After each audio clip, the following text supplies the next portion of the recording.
Alright, all you flat earth wackos, I'm going to prove to you once and for all that we are on a ball.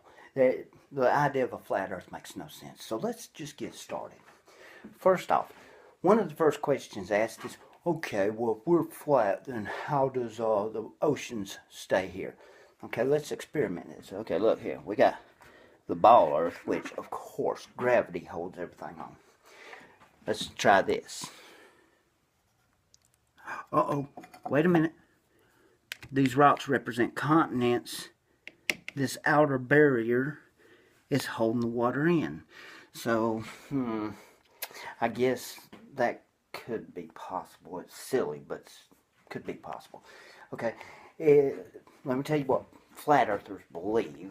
Oh, cuckoos. They believe that the flat earth looks something like this. The center here is the North Pole, and of course that's north. South, south, south, south. Okay, somebody says, well, if it was like this, somebody would have found out. They would have sailed to it and seen it. Okay, they have. Anywhere you go, destination south, you're going to run into Antarctica on this wall. Okay, but that makes no sense. If you sail south, you will run into this wall down here.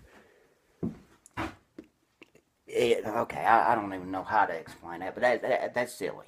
We are on this ball. Okay. The idea that our waters are being held in by a barrier is silly. The idea that our waters are being held on here by an invisible force called gravity, now that makes sense. Okay, so what else do we got? I'm going to give you some hardcore evidence that we are on a ball. Okay, but I had to scrap that idea because that could actually work. Pictures. We got a lot of pictures from NASA showing the Earth and the Moon and spacewalking and is it space station? Yep. But I can't use that for hardcore evidence because I think we can all admit that every single image that NASA has ever given us could be produced in a studio and it still looked just as authentic. Now, of course, it's not, because of course we've seen that space station out there. We've seen spacewalks. I can even pull it up live. Okay, NASA live feed showing the Earth. So, but I can't use that for hardcore evidence because it could be duplicated in a studio. So, okay, let's see. What else can be hardcore evidence that we are on a ball, people? Okay. Our eyesight.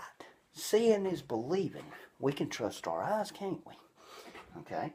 People been going up in airplanes. I've never been in one, but I've heard testimonial that yes, they can see the curve of the Earth. But can we trust our eyes? If you're standing on a long stretch of highway, long straight stretch of highway, your eyes tell you that that highway comes to a point.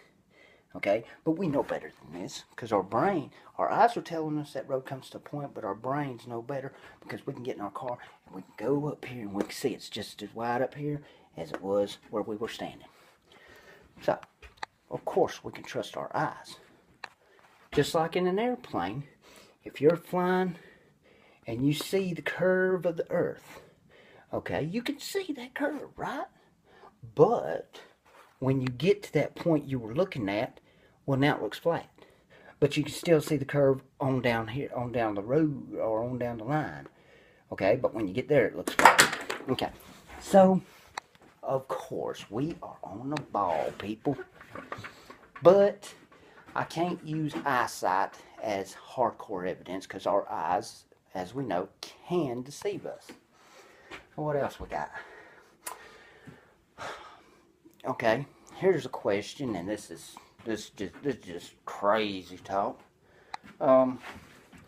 Somebody says the Earth is spinning at 1,040 miles an hour. Okay, a Boeing 747 can fly right at 600 miles an hour. Okay, you take off from California.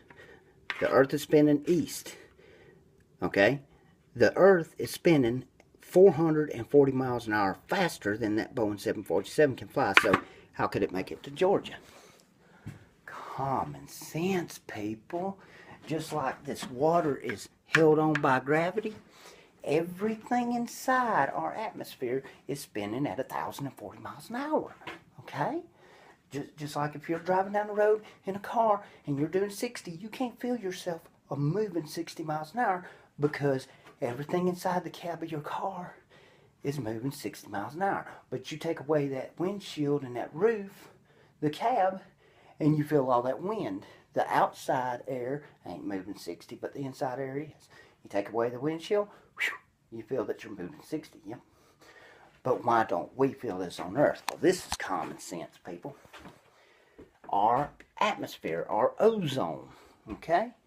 That and gravity. Gravity holds everything in, okay?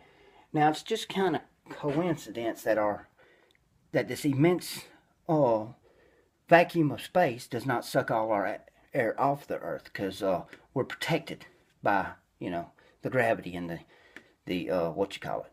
Anyways, okay, it's just coincidence that this spaceship can go out of the atmosphere, but our air cannot.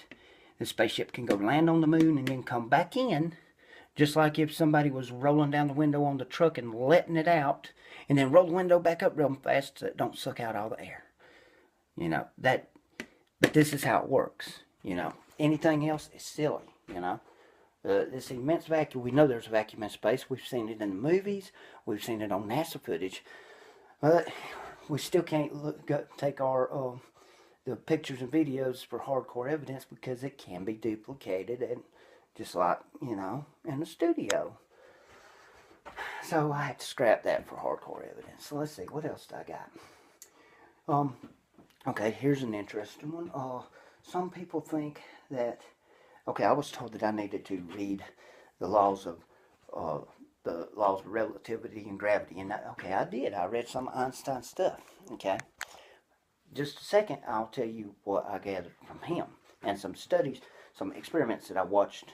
Okay, but some people think the gravity is caused by magnetism. This is incorrect. If this is a magnet, okay, which, the idea of the core of the Earth is magnetized, whatever. Okay, this is a magnet, and this is a 20 penny nail, and this is a 10 penny nail. The magnetism is going to pull the same on the 20 as it is the 10. So there is not going to be a weight difference as far as how strong that magnet is pulling. In other words, if gravity was caused by magnetism, everything on Earth would weigh the same. Okay, so I'm going to get to the way Einstein describes it. Okay, and I seen an experiment done like this. Basically, now he didn't describe it this way, but this is the way he's talking about. You sit down in the middle of a trampoline, and somebody puts a marble on the outer edge. That marble's going to roll into you. Okay, this is a visual effect of gravity. Okay, this is how they visually show you gravity. In other words, what we're doing, me standing here, I am bending space-time. And that is what is causing the gravitational pull between me and the phone and me and the board. Is the bending of space-time, okay?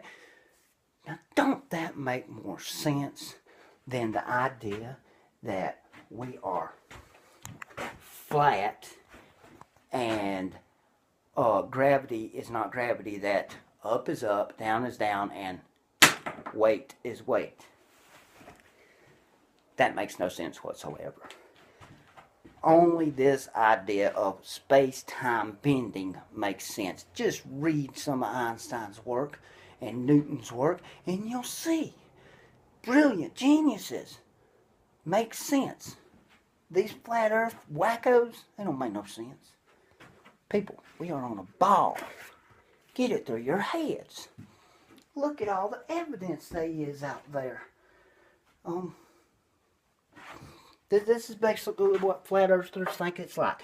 You got ground, you got your oceans and your continents and a dome which keeps us from going into space. That's silly. Silly talk. Okay? It sounds... And a barrier that holds in the water. No. An invisible field called gravity. Can you imagine the space-time curvature that this big old planet is making? Well, that's what creates the gravity. There's your answer. Just open your mind, open a book, watch some TV, and you'll see that these flat earthers are nuts. Thank you.